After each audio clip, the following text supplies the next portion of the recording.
दोस्तों, make in India के ऊपर अब भारत के लिए काफी अच्छी खबर निकलकर सामने आ रही है, जिसके आने के बाद अमेरिका और पश्चिमी देश भी भारत की नीतियों का लोहा मानने के लिए मजबूर हो गए हैं। दरअसल दोस्तों, भारत के द्वारा मेक इन इंडिया को शुरू किए गए लगभग 8 साल पूरे होने वाले हैं और इसी बीच मेक इन इंडिया भारत के लिए एक काफी सफल प्रोजेक्ट बनकर सामने आया है, जिसकी वजह से भारत के अंदर विदेशी निवेश कई गुना ज्यादा बढ़ गया है। दरअसल दोस्तों, अब ये खबर निकलकर सामने आ रही है कि साल 2022 से लेकर साल 2023 के बीच में भारत के अंदर FDI यानी कि फॉरेन डायरेक्ट इन्वेस्टमेंट 100 अरब डॉलर के ऐतिहासिक आंकड़े को छू सकता है, जो कि भारत के लिए काफी गर्व की बात है। दोस्तों, FDI भारत की अर्थव्यवस्था को खड़ी करने में एक काफी महत्वपूर्ण भूमिका निभाता है, क्योंकि विदेशी कंपनियों के द्वारा भारत में किए गए निवेश की वजह से ही भारत के अंदर कई बड़ी कंपनियां काम कर रही है। साथ ही बिना FDI के शायद भारत उतनी तेजी से विकास नहीं कर पाता जितनी तेजी से हम अभी अपनी अर्थव्यवस्था को विकसित कर पा रहे हैं। दोस्तों, मेक इन इंडिया के दम पर भारत ने 27 अलग अलग सेक्टर में काफी अच्छे विकास को हासिल किया है, जिसके दम पर न कि केवल भारत की अर्थव्यवस्था का विकास हुआ है, बल्कि भारत के आम लोगों को भी रोजगार मिले हैं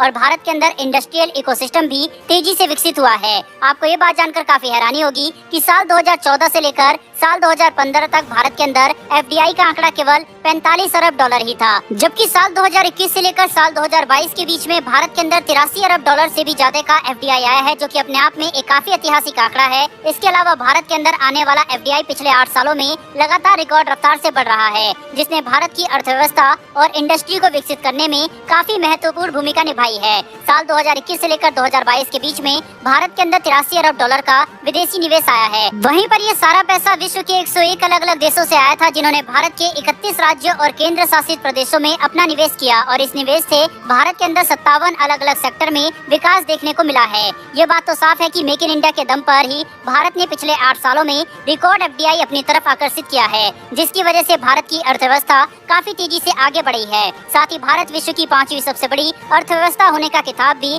अपने नाम कर चुका है। मौजूदा हालात को देखते हुए ये कहना गलत नहीं होगा कि अब समय दूर नहीं जब भारतीय अर्थव्यवस्था चीन और अमेरिका को भी पीछे छोड़ देगी। हालांकि अभी इसे संभव बनाने में कई सालों का समय और निरंतर कड़े प्रयासों की जरूरत है और इसे संभव बनाने के लिए काफी तेजी से काम भी किया जा रहा है। हमने देखा है कि कैसे कई सारी विदेशी कंपनियां चीन को छोड़कर अपनी फैक्ट्रियां भारत में लगाने के लिए आ रही है। साथ ही कई बड़ी कंपनियां भी चीन की बजाय भारत को ज्यादा प्राथमिकता दे रही है, क्योंकि उन्हें ये बात अच्छे से समझ में आ चुकी है कि भारत एक उभरती हुई अर्थव्यवस्था है। साथ ही एक लोकतांत्रिक देश होने की वजह से भारत कंपनियों का सम्मान भी करता है और उन्हें कभी भी मजबूर नहीं करेगा अपनी शर्तों पर काम करने के लिए। हालांकि भारत को अपना हित भी देखना है और भारत की नीतियां भारतीयों के लिए सबसे ज्यादा अच्छी है, इसीलिए कुछ कंपनियों को भारत की नीतियों से कुछ परेशानी होती है, लेकिन उसे भी टैक्स इंसेंटिव और कई अलग अलग तरीके के बेनिफिट को देकर सुलझा लिया जाता है। ऐसे में जिस तरह से भारत के अंदर लगातार विदेशी निवेश बढ़ते जा रहा है, इसे देखकर चीन भी चिंतित है। साथ ही अपने आक्रामक नीतियों की वजह से चीन को काफी ज्यादा आर्थिक नुकसान भी झेलना पड़ा है, क्योंकि अब कई विदेशी कंपनियां चीन के अंदर सुरक्षित महसूस नहीं कर रही। ये भी एक कारण है कि वह भारत और वियतनाम जैसे देशों को अपने निवेश के लिए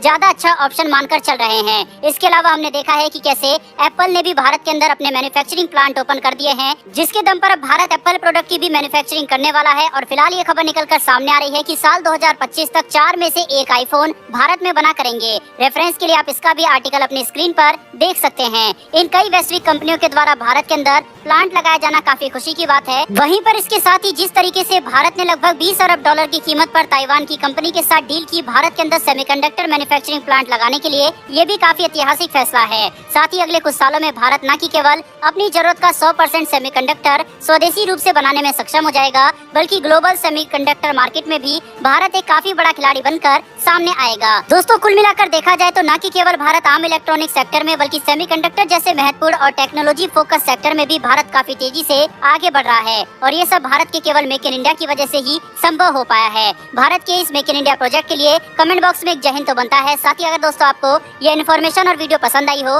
तो वीडियो को लाइक करके हमारी आने वाली ऐसी वीडियो के लिए चैनल को सब्सक्राइब अवश्य कर लें। फिर मिलेंगे ऐसी एक नई वीडियो के साथ। धन्यवाद। जय हिंद।